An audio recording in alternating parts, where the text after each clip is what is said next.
Hello, everyone. Welcome to the webinar. Glad you can join us. My name is Dahlia Gazzar. I'm with Dahlia Plus Agency. We are a marketing agency, and our mission is to push event profs to gain a better understanding of event technology, smart event technology, as well as to have them pivot when it comes to their marketing, when it comes to attendee acquisition, attention acquisition as well. So we are really honored today to have Laura Davidson, Director of Tag Digital, join us and to sort of demystify the whole PPC universe. I think we all know it and experience it in different ways, where we think Google is listening in on our thoughts, and then all of a sudden we see an ad come up of our favorite makeup, for example. And now Laura is going to be talking about pay-per-click as well as marketing tactics to get you more butts and seats specifically for events. So Laura is from Glasgow. Not only does she have a cool company called Tag Digital, but she also has a very cool accent, in my opinion. So, so Laura, welcome. Thank you. So nice to be here. Yes, this is going to be fun because I think a lot of people are in 2020 marketing plan mode right now. So this is going to be ideal for them. I keep telling event profs that I meet that if they are not considering shifting how they spend their marketing dollars, they're going to be lost in the competition of events, and not only for events in the sense of the face-to-face conferences that they put together, but it also could be like a webinar like this one, anything that has like a start and finish end to it. And they owe it to themselves and to their team to really understand what PPC is all about, what retargeting is all about, how all the different social media platforms and search engines work. So you have a huge task before you to help us figure all of this out within like the next 30 minutes or so. There is homework for everybody. Your homework is first and foremost engage. So ask the hard questions, ask the questions that you need explaining on. Share all the information that you get and the insights that you get from Laura on this call, and then follow up with us, follow up and ask us how we can help you do a better job of marketing your event. Cool? Great. You're ready? Ready. Awesome. Take it over. Thank you. Okay. Thanks for the intro, and hi everybody. Yeah, so today I have crammed a lot of information into our 30 minutes, but please feel free to ask your own questions, the stuff that's relevant to you. So first of all, our session today is reach new audiences through PPC. So for everybody, just a quick intro to us, who are Tag Digital. Tag Digital are event PPC specialists. So we run pay-per-click advertising for over 2,000 events every year. We are a totally global company. So we run campaigns in 40 countries, and we have offices in Glasgow, London, Dubai, and we're opening in New York in the spring of 2020. We offer search, display, video, social, analytics, and tag management services. So when we talk about PPC today, pay-per-click advertising, it includes search, it includes display, it includes retargeting, and it includes social, anything you pay for a click, but I'll take you through all of that stuff. We run campaigns for lots of big organisers, for associations, so our clients include people like Informa, Messe Frankfurt, GES, International Bar Association, and lots more. So the edge that we have is any event that you run anywhere in the world, we'll be able to benchmark and say to you, this is how much you should pay for a sponsor lead, this is how much you should pay for a visitor registration, and we can help you kind of figure out, you know, the best way to spend your budget. So one of the most interesting things that our clients like to know are what is good. You know, in any sector, we want to know how do we kind of compare against what our peers are doing. So a couple of insights to take you through what all organisers really want is new data. So everybody wants to be building data. It's much harder just to do that through email. So we want opted in data through clicks, through retargeting, through pre-registrations, through lead gen. We want good quality data. So if we're spending on different types of campaigns, we want to make sure that it's good quality. So if you need senior decision makers, that's who's coming in. If you need a team of marketing managers, that's who's coming in. For free events, we want to make sure that there's a good focus on attendance. So we know that that's always going to be an issue. What kind of campaigns can we run to make sure that we're actually focusing on attendance? Focus on key or challenging areas. So lots of our clients will say to us, oh, we have, you know, a huge competitor in this space, or it's a launch event, or, you know, we've got a big international target, whatever it is, PPC can allow us to do that. Really targeted campaigns, so we might be looking at job titles, we might be looking at seniority, we might be looking at demographics. Can we segment into all the different objectives that you guys have to bring into your marketing campaign? Clear visibility on what did and didn't work, and make sure that you understand all the reporting. So thinking about event PPC and why it's different. So with event PPC, the difference is if you are a big clothing brand, for instance, you'll have an advertising budget, and every month you're spending roughly the same, you know, maybe an uplift around the holidays. But with PPC for events, there's an end date. So we're all working towards that end date, and that really makes a huge difference. It means that about 50 to 60% of your budget will be spent in the last 6 weeks. And there's a bigger push, maybe 2 weeks for the free events. For paid events, we want to ensure that we've got the correct timing. So we want to make sure that we have the budget matching the percentage of bookings. You know, if you've got an early bird, if you've got discounted time periods, we need to make sure that we're actually matching the budget around those times. So CPA, just to touch on that, is cost per acquisition, which I'll talk about more in a sec. Cost per acquisition is how much is it costing us to achieve one registration, one exhibitor lead, one sponsor lead. That's going to start out quite expensive because you're paying for every single click. We know that the conversions happen towards the end, so it starts out expensive and it's going to come down. We run over 100,000 different event campaigns, so we build benchmarking so that we can say to you, this is what to expect from your CPA. The types of conversions that PPC can deliver. So quite often we will start with an objective that's around getting visitors to an event, but we can also do exhibitor campaigns, you can run sponsorship campaigns. If you run consumer events, you can do ticket sales or delegates. It's quite common that our clients just need to build new data. So we might run paid advertising campaigns for white papers or for surveys or things like that, just to build data as opposed to buying it in or scraping it or something like that. So the benchmarks that you should be aiming for, and this is typically what we see and what we call is good. So pre-registration, we would expect PPC as a channel. So that's including search, social, display and video, paid advertising to deliver 15 to 30% of your pre-registrations, provided you've got enough budget, you know, to be able to hit that. The conference bookings, so 20 to 30% of your delegates, again, can come through PPC. We want to aim for about 60% new data. So what that means is we are looking to drive people who haven't engaged with you before. So we're looking for different job titles, we're looking for demographics, non-brand search, things like that to drive new people. When I talk about existing people in the universe, that's maybe retargeting. So retargeting is great, and we want to, you know, continually drive the message to people who've visited your website before, but we want new people too.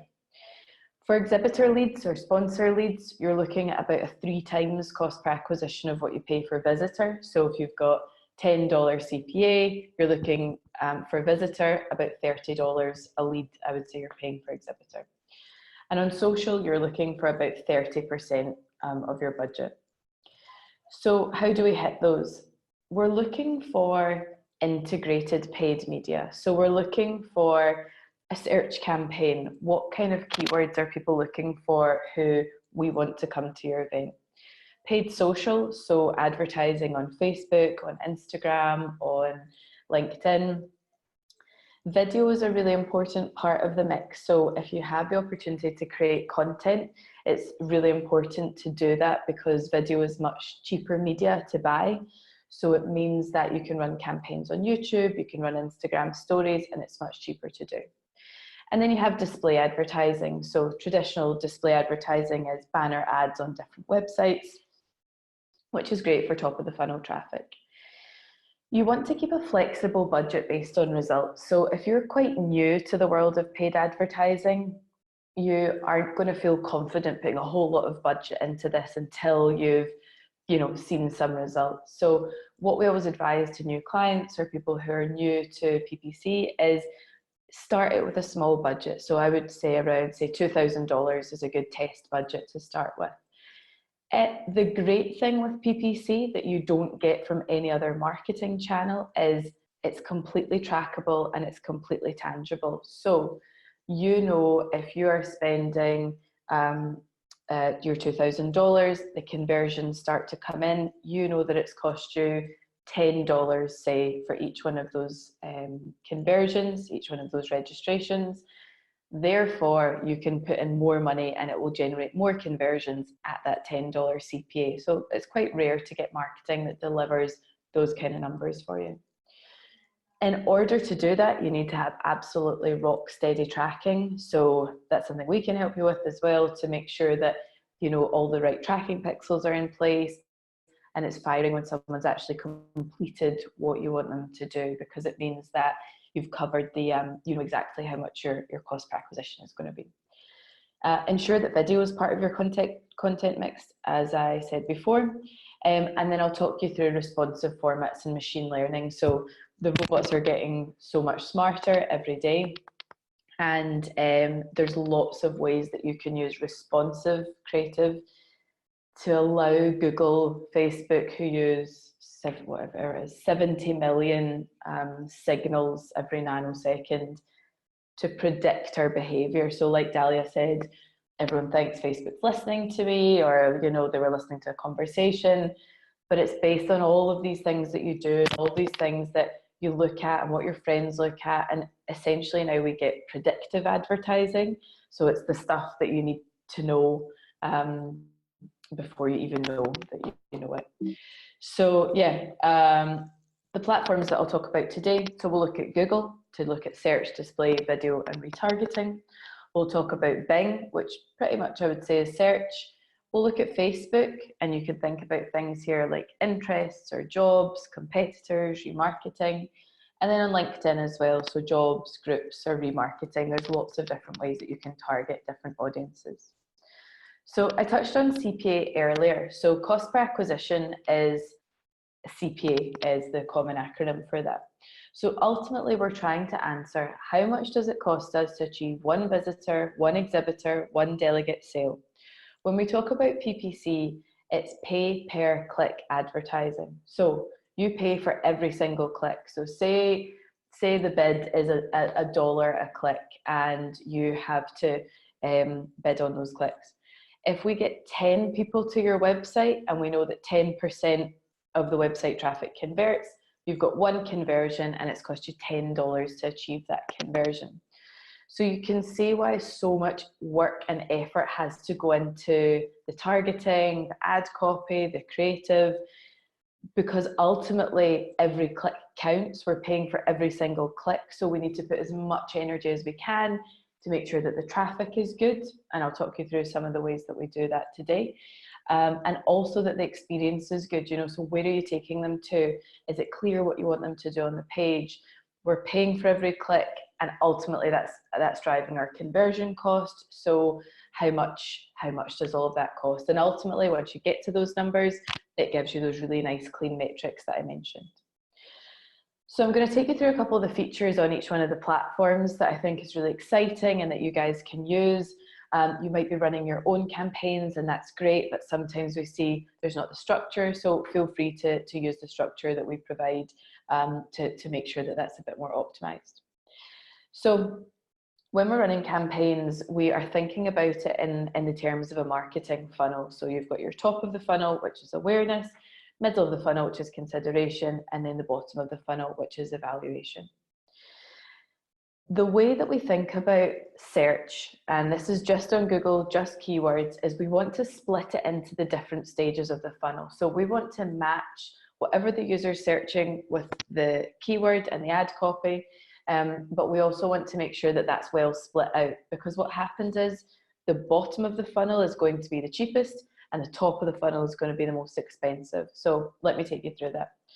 So if we use the example here for Bioprocess International, if we were to bid on this specific keyword, that is called a brand keyword. And brand keyword is anything using your brand name, so the event name in the actual keyword. Lots of people say, why would I bid on my own brand term when I come up organically for it? It's a really valid question. And the reason that we would say to do that is it allows you to control the listing. So if you do organic SEO, you can't really control exactly, what comes up on that search rank page. So you want to be able to control the message. It means if you have a price break, if you have USPs, if you have exclusive offers, you can take users to a specific landing page, which again, you can't do on organic. It eliminates competitors. So lots of clients say to us, oh, should we bid on competitor A or B? And you don't always want to do that because the experience isn't great, but by bidding on your own brand term, you protect your own brand. It's really cheap to do it, and I would say that the uplift typically is about 30% more on paid brand as it is on organic brand. So you want to take advantage of that. Then we're going to move into non-brand bottom of the funnel. So non-brand is anything that doesn't use your event name, but it uses all the different themes of your event. So these are users kind of in decision-making modes, but they've figured out they want to go to an event. So for example, cell therapy conference or cell therapy event or cell therapy seminar. The themes of the event, but they don't actually know which event they're looking for at that stage. So these are really good opportunity people to say, come to our event because we have this speaker, or we have this early bird discount. There's lots of reasons that you can push them to do that. Then we have non-brand middle of the funnel. So this is when we're moving up a layer. So cell therapy research, for instance. And this is people who are kind of in the field and in the space, but they're not really able to, they've not kind of made up their mind that they're going to an event yet. So it's going to be more expensive, it's going to cost a bit more, but they're kind of in the space. So idea is we bid on these guys and then we retarget to that traffic. We also like to use countdown ads. So you can see here, if you're getting close to a price break, then you've got maybe 10 days to go, 8 days to go. Typically we do it in less than 10 days, and it really pushes a sense of urgency. So we add that in to kind of drive as much urgency with users as possible. This is something that's really exciting. So in search, just getting rolled out this month is gallery ads. This means if you've got nice imagery for your event, that you can actually put an image into search. There's only one of these placements on the whole search results page. So it's really important to add this because we're 5 times more likely to click on something visual than we are something text. There's only one position, so this increases your chances significantly of being able to get more clicks and more conversions. So I'll take you on to display. So I mentioned earlier about using responsive creative. So typically you've seen banner ads which look like this, which is absolutely fine. But Google this means that you need a designer to create 20 different banners. Last year, 18 months ago, Google released a new format called responsive display. So what that means is you just need one image, one headline, and one logo, and Google automatically creates over 1,000 different placements for you. So they maybe look like a little raw, but in general, with 1,000 placements versus your top 15, the responsive creative works much better. It's machine learning, so it fits into every available ad space, and it delivers higher impressions, higher clicks, higher conversions. The other part of display to think about is retargeting. So we use retargeting on every single account that we work on. The requirements are you need 100 cookies in the list, and you can retarget that traffic for up to 540 days. Once the user visits your site, they're tracked, they leave, and then we follow them with ads around the internet. Once they have completed the action, so if they register, for instance, we take them out of that list. However, we still want to do something. You know, if it's a free event, we want to make sure that they're actually going to show up. So we'll then retarget them with a different message. So we might say, refer a colleague, or here's a travel discount, or something like that. Again, you want to set a funnel for retargeting. If you have a really big retargeting list, you might want to layer your retargeting with some other placements. You want to upsell your visitors, so you want to make sure that you are using your converted visitors to actually do something else for you, and set lists. So of course you can target them for 540 days, but you're most likely people are going to convert within 30 days, so you can break all of that stuff out. One of the really interesting things, and again, as Dahlia said, oh, I feel like I'm getting these ads, you know, that are so kind of predictive. We're looking at similar audiences. So what that means is if we have a list of our converted users, we can create a list that is similar audiences. So what that means is Google or Facebook will find users who are like the users that already converted. So it's how you're getting these highly predictive ads is Google is saying, this behavior of this person mirrors this person who bought this thing, therefore we think we should put them in this list. It gives you much bigger scale, so you're reaching an audience that's 5 times greater than your retargeting list. The lists are automatically created, and again, it's using pure machine learning. One of the other interesting things that's not so well known is a custom intent audience. So when I mentioned before that our clients often say, oh, we have this competitor and we want to bid on them because, you know, they're driving us crazy. Bidding on a competitor brand name can be quite mixed because the user types in the competitor, your ad pops up, they click on the ad, you pay for that click, and then the user thinks, oh, I didn't even mean to go on that website. Custom intent works on the display network. So what that means is you put in the different types of competitors, and then the Google will find people who are likely to have visited those websites. So it's less aggressive than bidding on brand search, but it allows us to find other people that we think are relevant to the type of event that you're pushing. So I mentioned YouTube earlier, and this is definitely what we're pushing for most of our clients this year. YouTube is the second biggest search engine in the world, much cheaper to advertise on than search. So we definitely want to capitalize on that. There's lots of different ad formats that I don't have time to cover today, but the one that we like the best is called TrueView for Action. And what that means is we create ads on YouTube, there's a call to action button. The ad is you're charged if you've watched 30 seconds or to the end of the video ad. And it's much more designed around conversion.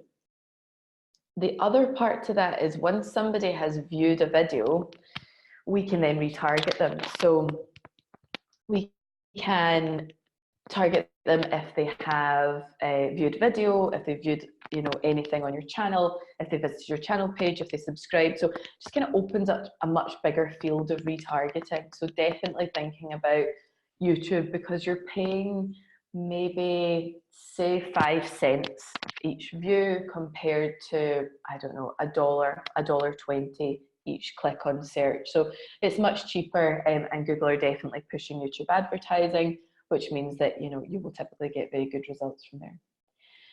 On YouTube as well, we have lots of different other types of ways that we can target the audience. So we've got retargeting, but we also have, you can use different data lists. So say you've got previous attendees, we've got demographics, we have in-market segments, we have custom intent, we have life events. So if you're looking for people who just bought a house or bought a car or anything like that, it kind of opens up your possibilities.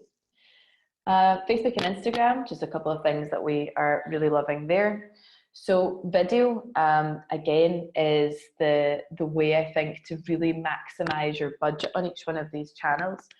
On Facebook, the pricing is going up about 17% each quarter because people are getting great results, more people are doing it, more ad budgets going into Facebook and Google. So you want to find other ways that you're actually able to get in front of your audience. So video is a really great way to do that because it's much cheaper to advertise. Instagram and Facebook stories. So it's the fastest growing ad format of all time. Again, much cheaper media, and it's great for brand awareness, video views, but also we're seeing even, you know, financial conferences priced pretty expensive are converting from Instagram stories, which has surprised us, but definitely would recommend testing those. LinkedIn is always a question, and LinkedIn I think is a great ad platform. It's just been bought by Microsoft, so there's a lot of good synergies there. It's great for reaching a really high quality audience. Again, if you've got previous data, you can upload data, create lookalikes. And the best way I think to use LinkedIn is using sponsored content. So sponsoring content, not maybe being sold by the in-mail advertising because it's charged on a cost per send basis. The sponsored content takes users straight to your website or your veg page. And if you can use video in that mix, that's where we tend to see conversions as opposed to maybe impressions, you know, and clicks, which we see on the in-mail side. Couple of best practices that we recommend. So when you're structuring your budgets, we typically would find that about 70% of the budget goes onto Google, about 30% on social. Constantly optimizing campaigns, so looking at what's working, what's not, and moving money into best performing campaigns. Using cost per acquisition as your main metric. So if you're going after a $6 CPA and you've got 20 on Google and 8 on Facebook, start funneling more money into Facebook. When you're testing things, test just one thing at a time so that you can pinpoint what's affecting the success. Test early and test often. And I think always look at the data. I think often people think something should perform better and then it doesn't, but really just look at the data. And I would say a good test is 2 to 3 weeks. So when things that you're testing, landing pages is something really common. So do multiple landing pages, don't make one landing page do multiple jobs. Have a really clear call to action. So do you want them to download a brochure? Do you want them to register? Don't have distractions on there. So don't have any leakage points like telephone numbers or websites. Align your headline and your offering and your call to action. Make sure that you're putting a lot of effort into how the page looks. Make sure it's responsive. And then I've included a link to the Google's mobile friendly test, which is a good way to test how it's working. So a good example here, kind of showing what you actually want to be doing in terms of your call to action and different types of how to structure the landing page. And then thinking about your attendee data. So you probably have lots of good data from previous years. So thinking about the search network and uploading that data there, creating lookalikes on that data. On Facebook, again, you can upload your data. And the great thing is, if you have data lists that go back a couple of years and you're not sure about the quality of them, once you upload that to Facebook, it cleanses the data because you get like a 50% match rate or a 30% match rate. So the ads will only be shown to that 20 or 30%, and you can use it on LinkedIn as well. Finally, moving on to shared remarketing. So this is if you have, say, multiple events throughout the year. If you have the same event in different cities or different countries, you can do shared remarketing from different Facebook pages, different websites, and it allows you to reach a similar audience, but maximize those data lists throughout the whole year, as opposed to just that kind of crazy, 12 or 16 weeks before the event. So that's me. I think I've managed to stick to my time, which is a miracle. So yeah, I will look at questions. Dahlia, I think you're going to check those out. And yeah, thanks everybody. Look forward to the questions. Awesome. Yeah, you did stick to your time. That usually doesn't happen on our webinars, but thank you, Laura. So is it a miracle? Because there's so much information. I know, there's a lot. So question for you, is it a surprise to you sometimes that people or event marketers or event organizers do not track their CPA? Yeah, I think often people say, oh, we had a great campaign, and then we look at it and it had, you know, maybe a ton of impressions or a ton of clicks, but there's no conversion tracking there. So traffic is easy peasy to buy, you know, anyone can buy traffic, but getting that traffic to convert to something meaningful is a whole different story. So I think if you're going to invest the budget and the time into the campaign, you 100%, we wouldn't put a campaign live unless it had tracking, basically. So one of the questions that we got was, is there a specific platform that works best for a specific type of industry event? Like for example, bio or pharma or, you know, B2B or B2C. Do some platforms perform better than others? Yeah, I think yes and no. I think what happens, typically it comes down to, I'd say the best performing channels typically are Google, Bing, and Facebook. LinkedIn is fine, but it's about 5 times the price of the other platforms. So often on an event budget, it doesn't really make sense. But I think we're continually surprised by, say, very industrial events or very technical events that perform really well on Facebook. And I think that's because the ad technology is so much better. You know, Google and Facebook are kind of at the forefront of the ad tech wars, whereas LinkedIn is really far behind in that sense. So it's about people and behavior and users. So I would always say, because sometimes clients will say, oh, you know, our users will never convert on Instagram or never convert on YouTube, and we're continually surprised by who does. So I would always say test it, see what happens, and then you can always stop. You know, it's so easy to see what is and isn't working, so you can always stop it, you know, if it's not performing. Perfect. So we have a question from Rachel. Hi, Rachel. One question is, what kind of behavior difference do you find between countries? That's a good one. Yeah, that's a good one. I think with events, you get a lot of similar behaviors. I think the difference we see is probably campaigns we run in the Middle East. The attendance rates are quite poor on a pre-registration to attendance, but the difference there is by spending on awareness, you get a high walk-up rate to events, and that doesn't really happen so much in Europe and the US. We typically deal with higher attendee rates, I would say, but across Europe, across the US, attendee rates, yeah, common to be between 50 and 60%, whereas we have events in the Middle East that maybe run on about a 30% attendance. I think one of the questions we get asked a lot is, you know, there's lots of different platforms in different countries. So, you know, you've got Naver in South Korea, or you've got Baidu in China. But often we still, you know, when you're running an international event with an international focus, you still get better results on Google and Bing and Facebook, with the exception being China. If you have an event in China, then yeah, of course. But yeah, out with that, typically is those 3 channels. So can you compare typical CPAs you get across Facebook versus YouTube for B2C professional development events? So she gave the example of public speaking training for individuals. Oh, I can't think of an answer straight off the top of my head specifically for that sector.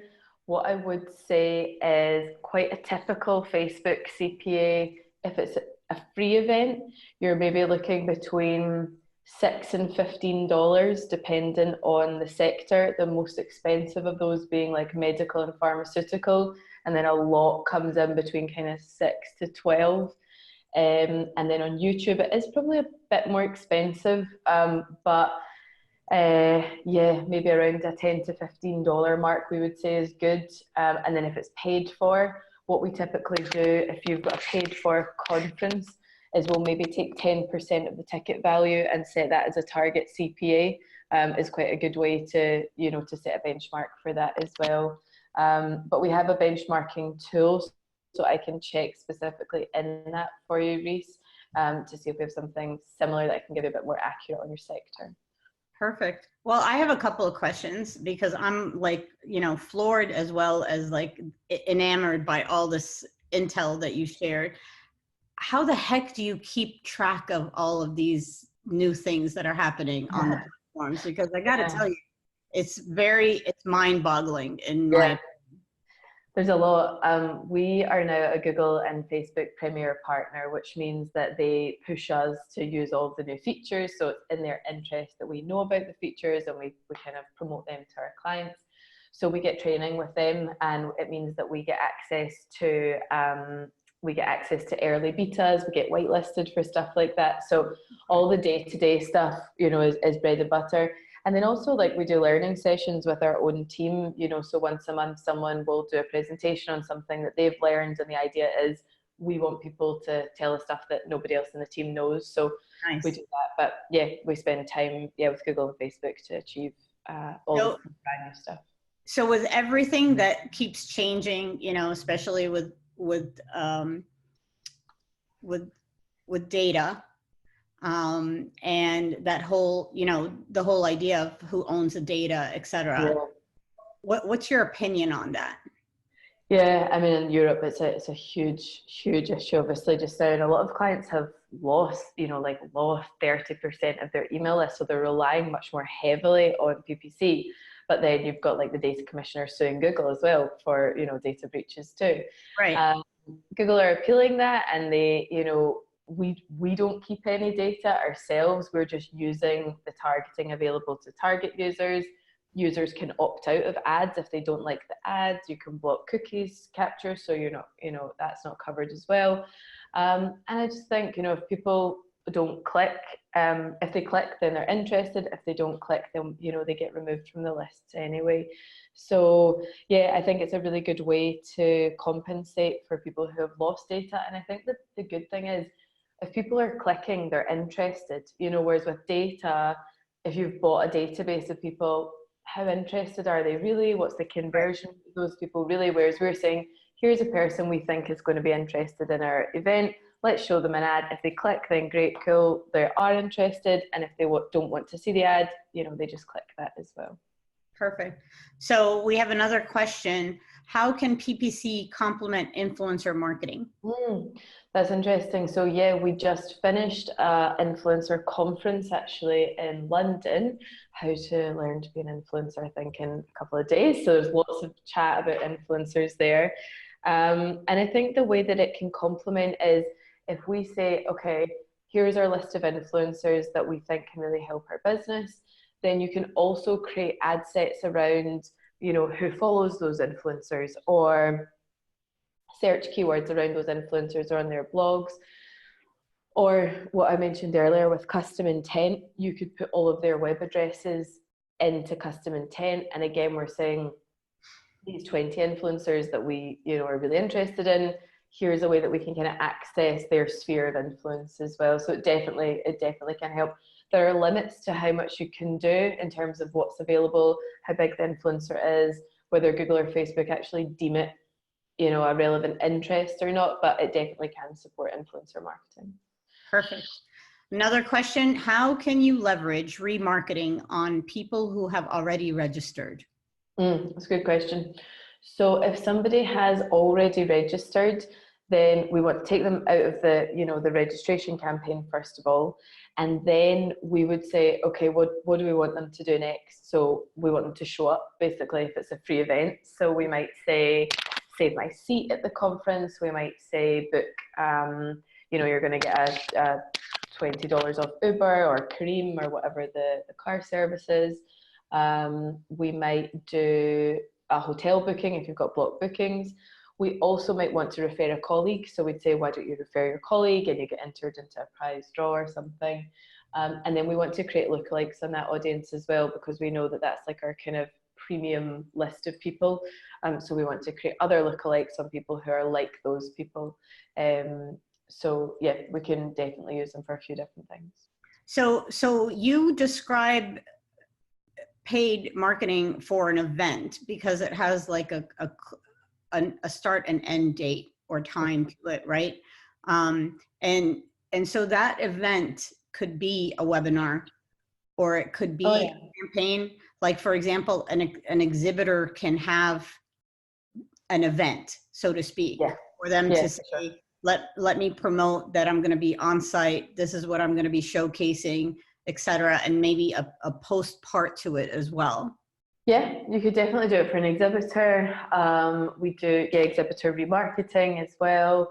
But yeah, it can be like a webinar. So say for GES, they want, you know, lots of people to attend a webinar. We can run it for that. It can also just be for data as well, that people say we've got this salary survey or a white paper, and it's because event campaigns run maybe 12, 16 weeks, but you need to be building that data all year. So running, say, a white paper campaign to build data, it really generates, you know, fresh data that you can say, well, let's use that data because it's kind of about the event, and then it gives you, you know, a head start when you come to do the event promotion. So it's anything that really has content related to it that you can run a campaign on.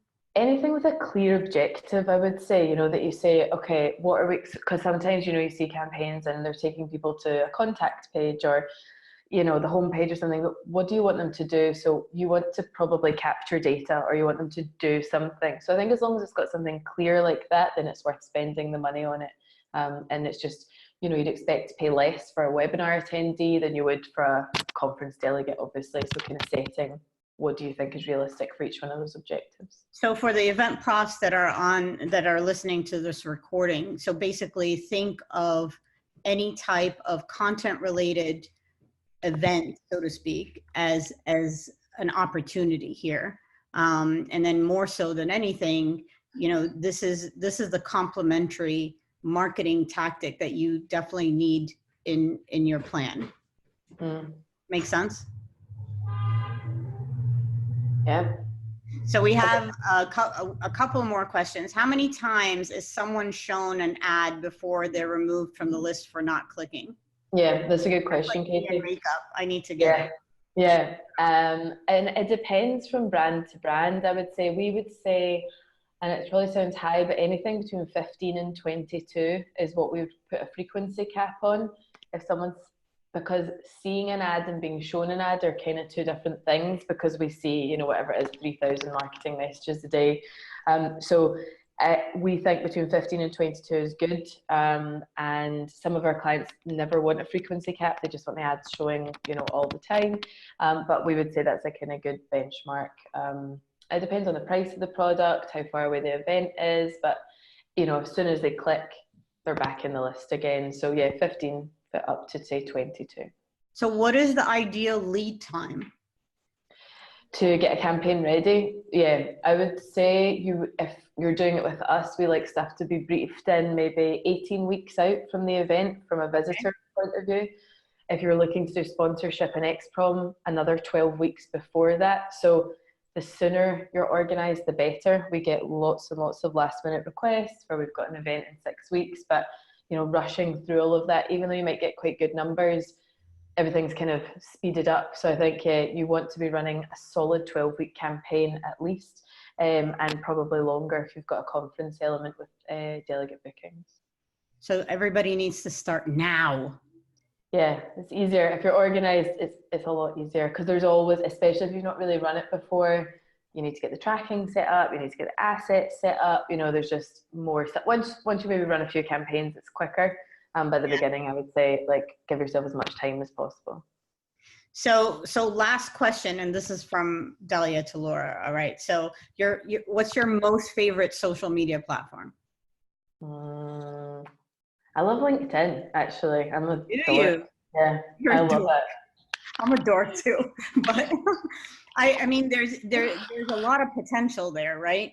Yeah, we have had, you know, I think the ability to network in your pajamas with a glass of wine is like... That's a visual, Laura. I like that. Yeah, I know. Well, I'm pregnant just now. I'm not enjoying that part of my social life just now. I'll drink for you, honey. That's no problem. Thank you. You're welcome. All right. So Rachel, you stumped me now. You have the last question. So you mentioned building data year round and campaign is 18 weeks. Do you recommend keeping the campaign going to collect data all year? Yeah, sorry. So I should have said that was more an event campaign. I would say get that in early, so well spotted. But yeah, the data campaign could run year round. So you might do a webinar first of all, and then you run a white paper, and then you start doing some sponsorship, lead gen, and then you move into exhibitors. So some of our clients are 365. A lot of them would like to be, but it just, the way their budgets work and things, it doesn't end up happening. But yeah, I think especially if you can be building the data when you run, you know, when you get to that 18 weeks out, your life is a lot easier because you've got a whole bunch of data that you can remarket to, create lookalikes on. You know, you've done a lot of the hard work much earlier in the year. Very cool. Is there anything out there in the like the retargeting, remarketing world that you would say, I should have thought of that, or I want to create this, or this is a missed opportunity? Or I wish Google would, and then oh, okay. I don't know. No, it's probably very boring technical things about how they report and stuff like that, that I wish they would like summarize everything in the one place. But yeah, I think the one thing actually with retargeting you can't do on Google is when I'm saying you can upload a data list to Google and Facebook, you can't do pure remarketing on Google with the data list. It's only cookies. So I think that would be a nice feature, and I think they'll probably release that in the next 6 months. There you go. They listen to you. Yeah, hopefully. They're listening to all of us, obviously. All right. Laura, thank you so much. This has been awesome. I think people got a lot out of it. You totally did demystify it for me. So I'm sure that you served well for all the others that are on this webinar. The recording is going to be available. We will send out the link on social media. So you will have all this goodness at your fingertips. And I do encourage everybody to either reach out to Laura and the team. They're an amazing team, and you're getting a lot of thank yous right as well. And also to reach out just to say, okay, when do I start? How do I start? And they'll make it really simple for you. So good luck with everything with the baby. I will drink a couple for you, so that's no problem. You're welcome. Anytime. I'll join you in February. Cheers. Thank you, everybody, and hope you join us for another webinar soon. Ciao.